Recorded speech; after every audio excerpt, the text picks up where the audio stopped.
All right, welcome to the objections component of the sales process. This is arguably the most important section of the entire sales process. The reason why is because if you don't understand where objections come from, why they occur, you're not going to be able to reverse engineer the sales process to know what to do at the beginning. So a lot of people typically start with this or they end with this, and I begin with objections because actually I believe it's the most important component. So let's get into this. Background: the motivation to survive is greater than the motivation to improve. Therefore, we primarily look for reasons to stay where we are, which is to survive, unless we feel either compelled or inspired to change, which means that unless we feel excess pain or that desire or a combination of both, it's very likely that we're going to stay where we are. It's very adaptive. That's why we do what we do. So we're always covertly objecting to things that we could be doing to improve our lives. So we accept the security of the present moment. So what we know, what keeps us alive, because we do have a fear of the future as far as what's out there in the darkness and the unknown that threatens our survival.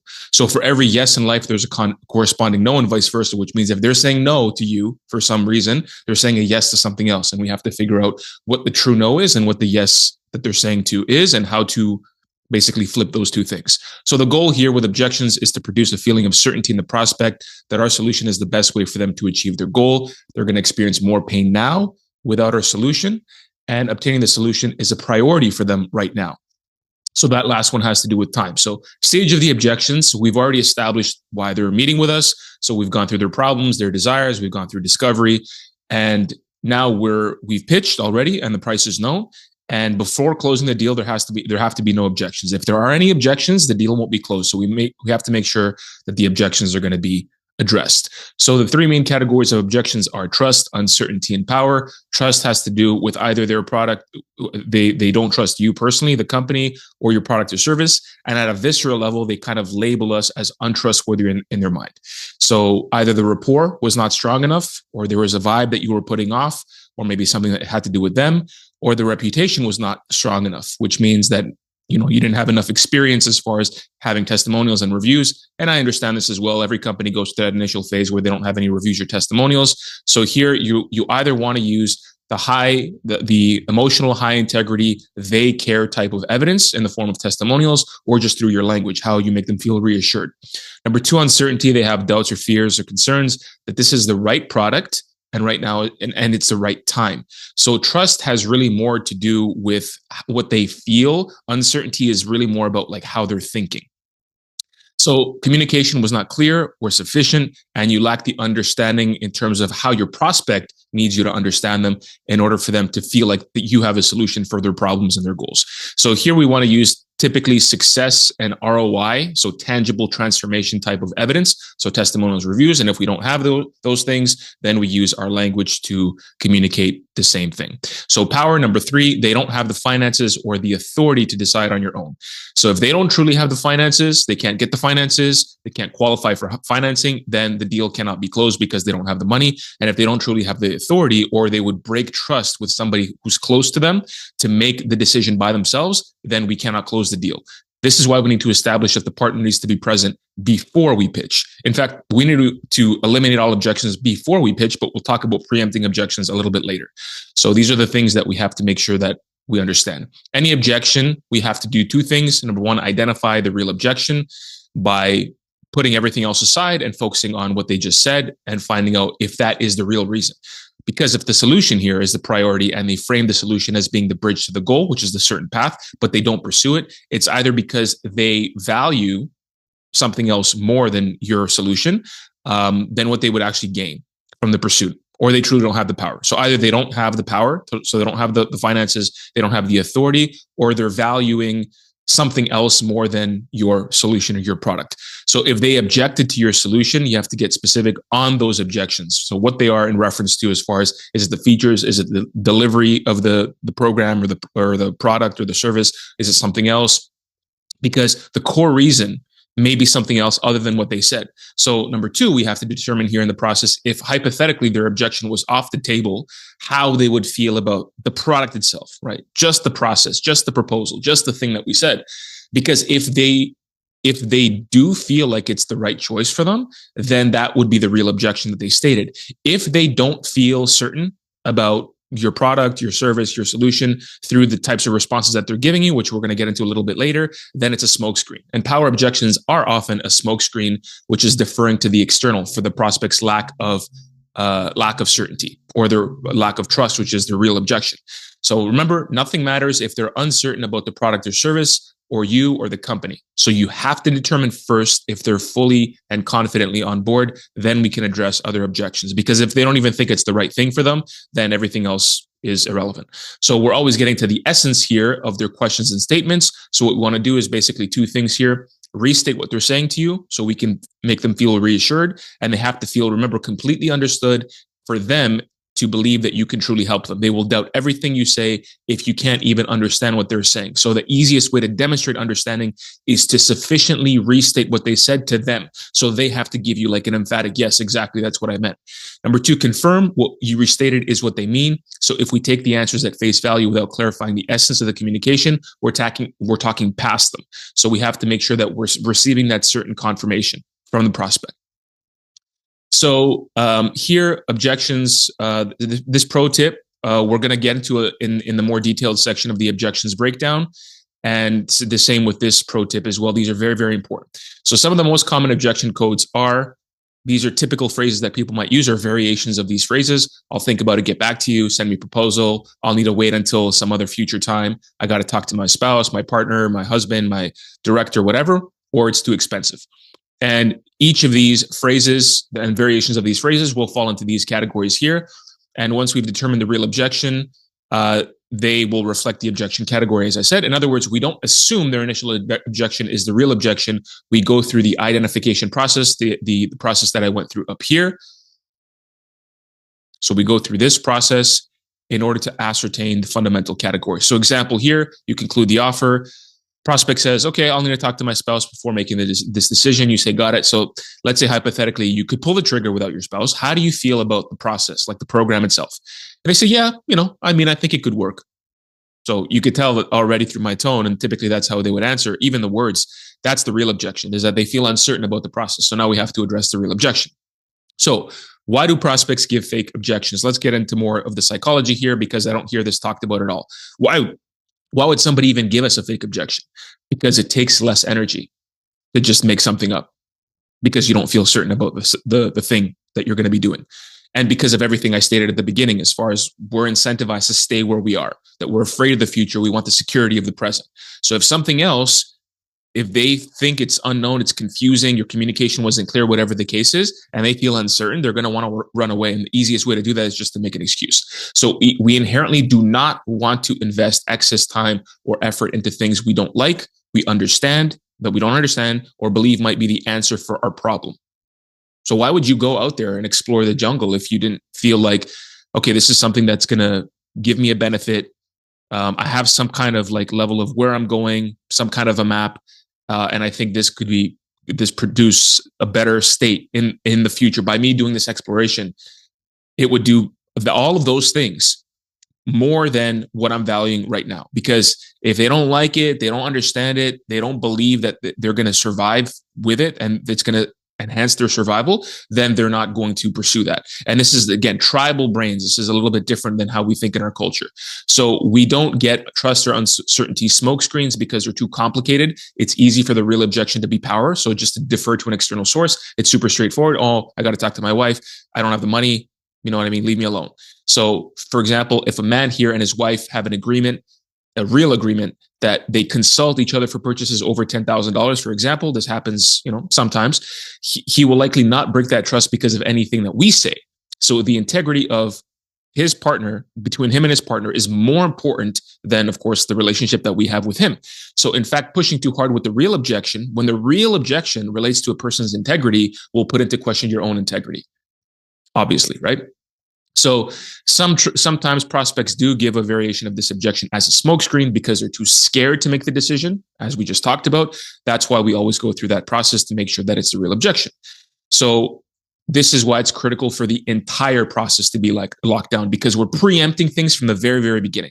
We can't control at all a real power objection. If it's a real objection, we can't control it, but we can absolutely control to a very large extent trust and uncertainty objections by our tone, how we communicate, even how we look, what our what our product and our service does, how we explain it, how we make them feel, all these things, right? So again, a lot of these notes I'm going to skip here because we're going to get into them in the more detailed training. Is it even an objection at all? Sometimes we misframe what a prospect says because our objection detectors, we're always looking for objections. So we begin looking for things that are not there. And sometimes it's just an obstacle. So this is what I call here invitations to problem solve. And they fall into typically two categories. Buying questions, for example, like, do you have payment plans? How do you make sure that this specific result happens? These are buying questions. And challenging questions. So what qualification do your coaches have? Why should I choose your company? I don't need these features. These are not objections. These are just invitations to problem solve. Invitations to problem solve. So, of course, we treat these questions or statements seriously because there may always be an objection underneath that. Means we have to clarify what they're really asking. So the essence of their question. So an example here is, prospect says, you mentioned I'll be working with a mentor. How did you hire this person? What qualifications do they have? How long have they been with your company? So they're putting forth a challenge. And you say, great question. I'm guessing you've had some bad experience with coaches. This is a very cool thing that I do. I don't see a lot of people doing this. So I think I'll point this out. When you make soft assumptions, right? Soft assumptions, that is going to open the door for them to correct you if you're wrong. So if you care about somebody understanding you, you're often going to have an impulse to correct them, especially if the correction is non-trivial. So if they feel like, no, this is important for me to correct, and they want you to understand them, they're going to correct you. So if you make a soft assumption, it's going to open the door for them to correct you. So he says, no, I know how the industry works. Hiring practices are casual. They get shuffled around all the time. They're not skilled enough. They work part-time. What's your hiring process? So he gives the context for our answer. And then an example answer here is we reaffirm him. That makes sense. We definitely need to feel confident in the coach's skill set and feel sure that we're going to get the result that we want. So we're affirming what he's saying, acknowledging, reassuring. We have a rigorous 3-round interview process. So we're addressing directly his challenge here. And we make sure that they bring all the wealth of our experience to our clients to reach their goals in order to exceed the industry standards. Again, reassurance. On top of that, we pool all our resources together. So they work with our whole team, and you could properly and specialize in every area, every aspect of the specific result that he's looking for. Again, you can go through these examples either on your own through this document by yourself or through the detailed training that we're going to do together. The prospect is usually going to ask her questions or make statements because they want to be reassured. As I said, everything kind of comes back down to reassurance, either logical or emotional. So the breakdown here, remember, we clarified the question. Our answer addressed every point as a result of the clarification. And our answer is not obviously or intentionally opening more boxes and triggering more objections. So our answer is going to be clear, make sense, and reassure them. So I'm going to skip this pro tip here. This is high level stuff. It's good stuff here, but we're going to talk about this a little bit later. So let's go to preempting objections. The goal to reveal and address every potential objections before they make objection statements. That is the goal, right? To reveal and address every potential objection before they make the objections. So this is the proper way to handle objections, handling them before they arise, of course. And ideally, we're hiring them in the first 3, ideally actually the first 2 phases, preceding the 4th and final phase. The reason why we do this again, and as I explain this up here, is when you argue with somebody, it's more likely that you're going to become defensive or assert your point or want to leave, especially if you don't know them or if you don't necessarily trust them. And the frame will change from collaborative, like we're working together to find a solution, to competitive. But in conversations, people are going to have their guards down. So they're going to be more likely to open up to you. So ideally, we want to do this before the close. So we have the introduction where we set the frame, build a rapport, transition to the discovery where we're asking the questions, ascertaining what their problems are, figuring out what their desires are, transitioning to the pitch where we pose all the solutions to those problems that they already stated, transitioning to the close where we make the ask, handle objections, make the ask, etc. So you're facing potential objections from the second you meet your prospect. Why? This is why we have to deal with them in the first 3 phases, because the very presence, your presence, their perception of you when you appear on the screen or when you shake their hand, that's when their brain starts working. They start sizing you up. They start assessing you emotionally, logically, even viscerally. They have responses. So have you ever met somebody you just felt was untrustworthy? You didn't just feel it. It was part of your perceptual experience. Maybe it's like the face they made, a word they said, something about them. You just felt uncertain. Because we're human beings. So our reference points here are either experiential, so we live experiences, or from a third party, so we hear about them. But none of those reference points are going to bring us to the full awareness of the absolute truth. And so I have an example here. Person at a club. Friend number one says all people at the club are exactly the same. They're not life partner quality. Friend number two says I met my wife at a club 15 years ago and we have 3 kids. So we don't know what's going to happen in the future, but we know that even though we're not likely going to meet our life partner at a club, some people actually do. It's kind of an exception to the rule. So a person who goes to a club cannot be properly categorized, though, as not life partner worthy. We can't do that. So this line of reasoning is what also leads us to make generally bad or counterproductive decisions, which means taking the exception to the rule and making it the rule. So we need to do 2 things here: reveal any potential reasoning that they have, beliefs or feelings that might act as objection, and then create trust by solving the problem and ensuring the prospect also feels certain. So this is kind of basically another way of saying solving like the logical level and the emotional level.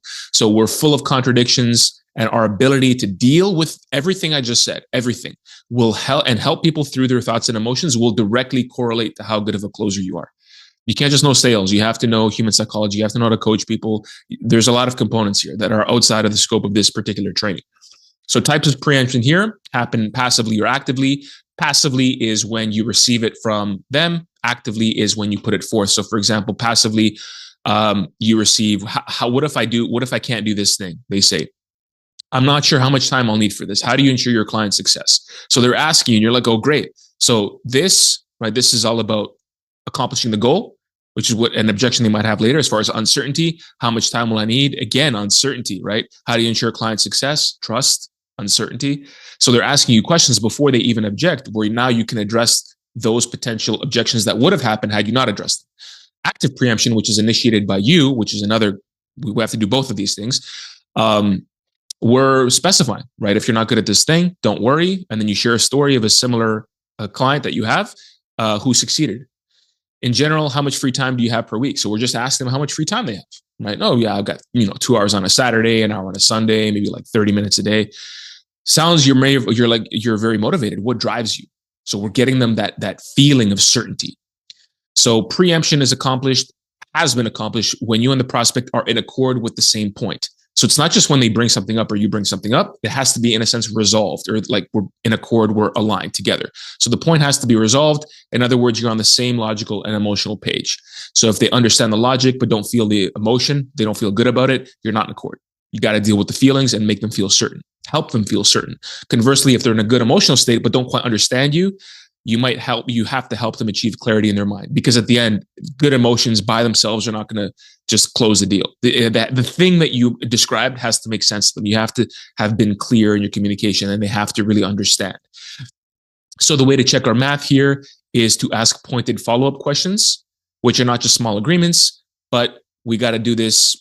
Like, any further clarification, would that be helpful? Can I clarify something for you there just to make sure that they got it? How does that sound to you? Does that make sense? What are your questions around that? Prompting them with questions. What are your thoughts around that? Which means, okay, what are my thoughts? They're taking your question and they're considering that question. So we never pitch, right? If the preempting process creates disqualifying objections or statements. So if they disqualify themselves, then there's no point in us going through the process. But if we discover at the beginning that they have no access to funds, the director is the final decision maker, then what we have to do is we have to understand that because there is no power, they have no ability to buy. So we have to nurture them.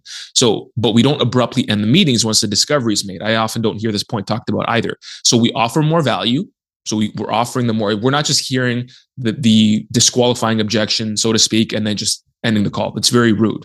So people don't like that. And we're also not saying reschedule. Like if you find out the business partner has to be there or the spouse has to be there at the end of the discovery, because that's part of that section there, which I'm not talking about now, is you don't just say reschedule. Nobody wants to be rescheduled, especially if they're already on a meeting.